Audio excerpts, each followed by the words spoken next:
Hey, a very good evening to you. I'm looking at the DAX and the DOW, two of the major indices today, because they are coming up to such key levels and they're very, very interesting opportunity. Let's actually flick onto the DOW first. Okay, Dow's having a bit of a down day today. We're down about, what are we down about, 85 or so, not far off the lows. Do you know what? We're coming up to that last all-time high, which is interesting. And we're overdue this, aren't we, to be honest? We've had a rally up from the lows. We've pulled back a little bit. We've had no pullback. We had that little 5-period moving average trade that we talked about a few videos ago. That worked out okay, not a home run. But we got that set up. That's the first kind of bit of supply that came in. Now we're off the highs a bit. We've rolled down 2 days of down move, and we're coming up to that prior high. And we're also pushing up to a 20-period moving average.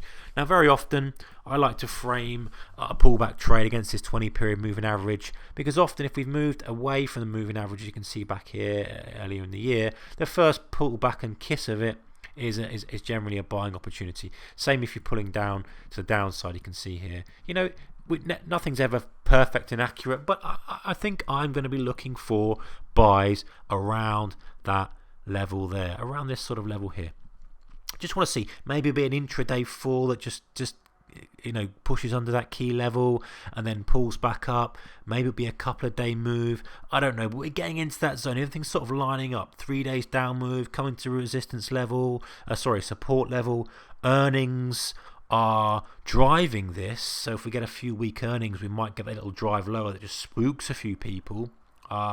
So there's a few things that are lining up, potentially can set up that trade. So I'm definitely got my eye out for that one. I'm a buyer on dips around that 20 period if we get there, of course. Second thing to look at is the DAX.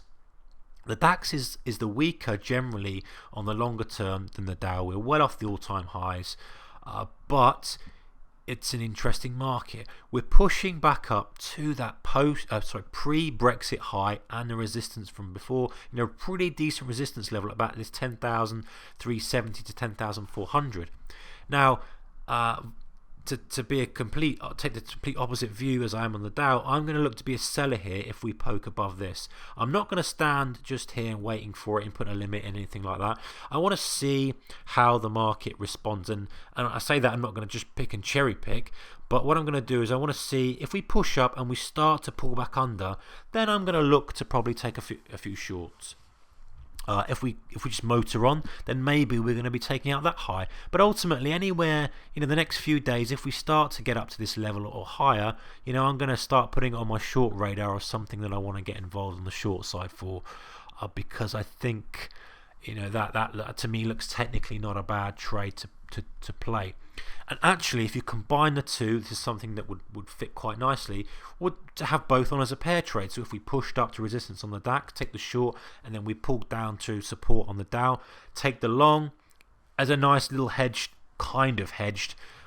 pair trade to maybe look for a bit of an unwinding on both of those. So that's what I'm looking at.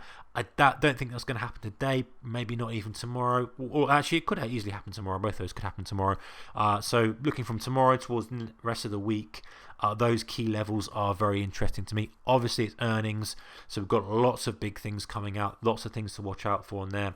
But the broader indices, those are the key levels I'm looking at, and those are the places that I may well initiate some trades if we get there. Okay, catch you with another video tomorrow. Take care.